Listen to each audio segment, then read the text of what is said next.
কিন্তু এই সরকার আমি বলবো একের পর এক ব্যর্থতার পরিচয় দিয়েছে। এই আমরা আসলে আমাদেরকে নারায় না দেওয়া পর্যন্ত আমরা বাঙালিরা রাস্তায় নামি না, এটা হচ্ছে সমস্যা। প্রচুর পরিমাণে ছিনতাইয়ের ঘটনা বেড়েছে, ধর্ষণের ঘটনা বেড়েছে। এই গণ অভ্যুত্থানে নারীদের জীবন আছে, রক্ত আছে, ঘাম আছে, নারীরা জেল খেটেছে, সাহসের সাথে লড়াই করেছে।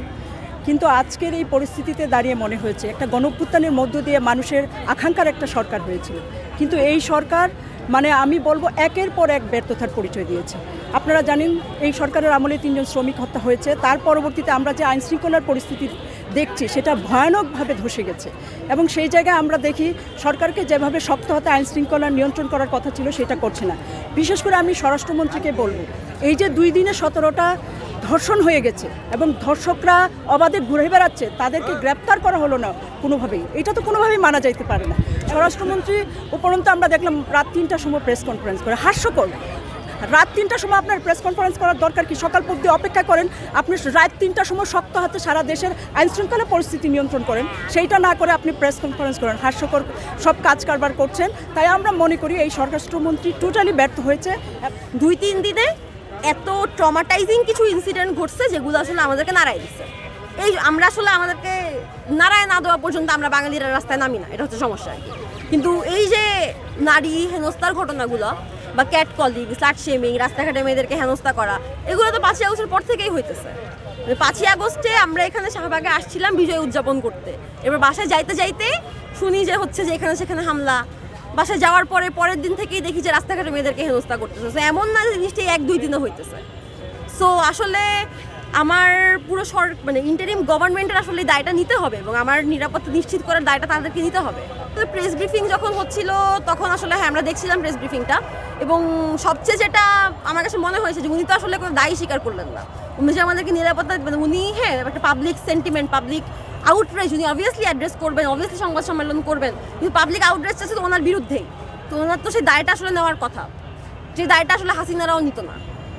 তাহলে আসলে 24 পরবর্তী সময়ে আমার পরিবর্তনটা কোথায়, এই কোয়েশ্চেনটা তো আসলে থেকে যাচ্ছে।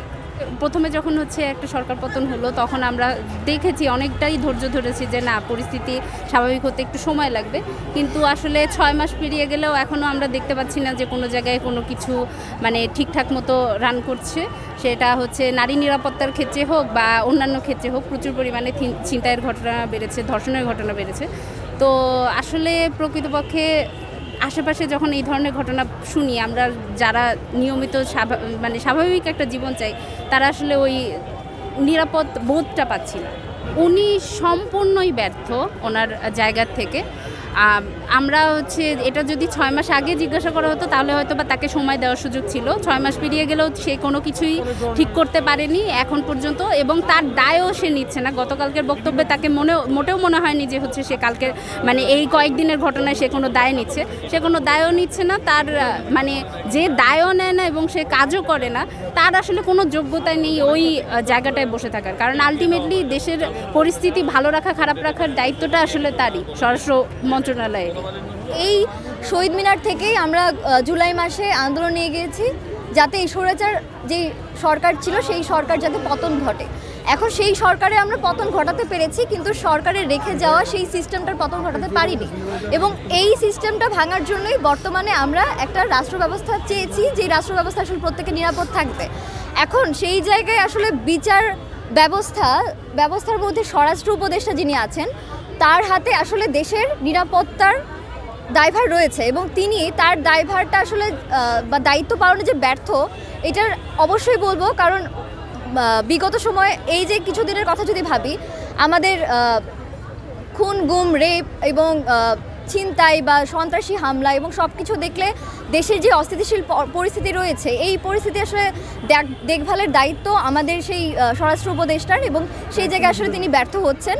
এবং আমি মনে করি যে উনি আসলে পদত্যাগটা আমরা চাই, এবং আমাদের 10 দফা দাবির মধ্যে প্রথম দফাটাই হচ্ছে ওনার পদত্যাগ, কারণ আমরা আসলে নিরাপদ বোধ করছি না।